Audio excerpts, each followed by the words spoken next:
No, it helps. I mean, I always, when I'm speaking at a conference, you always sort of try and address yourself to somebody. Absolutely. Not always the same person because they get a bit worried. Absolutely. I think, why? It's me. Yeah, Don't talk to me directly. But you know, if you can get eye contact, it's Yeah. it's always a lot easier because Yeah. people actually think it's easy to talk naturally then rather than. Exactly. Well, for this purposes, you're going to be talking to me. And it's not cost much, but when I first saw it, they had all these pastel shades, and it was awful. And Farrell said, "Well, look, just by doing this, and it won't cost much, we can do this." And I said, "What's the problem?" And they said, "Well, nobody likes it." And I said, "I do." Right, we've got a whole crowd in there. No.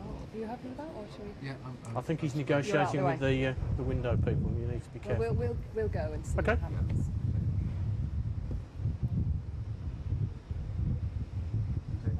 You're going to listen across. No, you can listen across to me so that in Okay. case there's anything that you particularly want. Okay.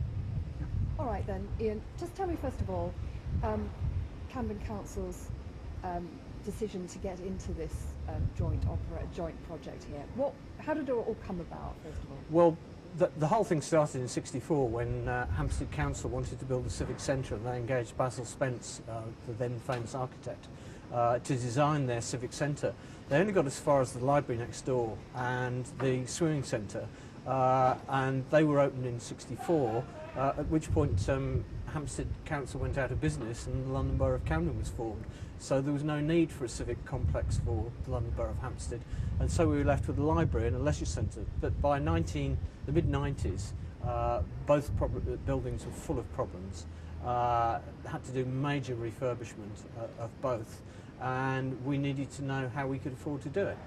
The library was listed in '97, so we knew that we were dealing with a listed building, and we knew we'd got big problems with the leisure centre. So we undertook viability schemes to see about refurbishment. Very costly. We didn't have the money for it, but we then realised that we could actually get the leisure centre refurbished if we did rebuilt if we entered into a public-private partnership. So we did a viability study ourselves to show it worked, and we could get the volume housing on the site that was needed to generate the money. And then we went out to the market to find developers who would work with us. We shortlisted 4 in total. There was a huge community consultation exercise out on the open space in a special marquee, lasting a period of 2 months. Absolutely huge exercise, and somebody's just done something on my head. Dripped on. There's a huge community consultation exercise, and as a result of that, Dorney Day and Barrett's were chosen as the development partner to work on this.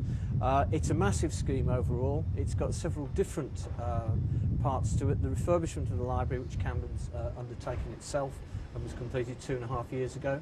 The new theatre, Hampstead Theatre, which is at the top of the site, which cost £15 million. That was enabled because we gave them a 99-year lease on the land. That unlocked £10 million worth of lottery funding from the Arts Council, so that enabled that to be built. The street market and the pedestrianisation of Eaton Avenue at the top, which the council's done. The open space in the middle, which holds the whole development together, and then the main built development, which is the housing and the leisure centre with the social housing on top, which has been undertaken by our development partner Barrett's. So there are a number of different strands to a very big scheme, which in total is worth about £125 million. So what does the council have had to invest in terms of finances, and how's that all worked? Well, overall we've got £45 million worth of community benefits out of this scheme. That includes the street market, the doctor's surgery, the social housing, the leisure centre, the open space and the new library. For that we've had to invest £15 million, so that's a pretty good return for the council's money. The new community centre, which is next door, is very, very high quality indeed. The doctors are very, very pleased with the surgery, and this is the best social housing in London that's on the roof of the leisure centre. Any difficulties in that sort of public-private partnership? There are bound to be difficulties in any big partnership and any big scheme of this size and scale. I think both Barrett's and ourselves as partners have learnt throughout the process. There are things we'd probably do differently with hindsight, but we've got there. It's Barratt's first attempt at building a leisure centre. We had a very high quality spec for it, and they've built out what we wanted. And we've got there, we've learnt lessons along the way, and I'm sure that we would work in partnership with people again in future if we've got appropriate sites and appropriate schemes. So what have been the positive elements then, apart from the financial side? The positive elements of what? Of working with Barratt's, working with a private developer on a site like this? They take the risk. I mean, that's the key thing, that any big scheme of this size, if the council was investing its own money, which it couldn't afford to replace this leisure centre, any cost overruns, you start compromising on quality overall. And the benefit of working with a partner on this is that the partner takes the risk, and therefore they make their profit. And everyone understands that, and it works. And it's worked very well here. Barratt's have made their profit out of the housing, and Camden's benefited from a very, very high quality leisure centre, which any increase in price has been borne by the private sector partner. It's a win-win for both sides. Is that something that you would promote to other councils in the area, to your colleagues? Is it a difficult message to put out there? Not really now, because most local authorities are strapped for cash in capital terms.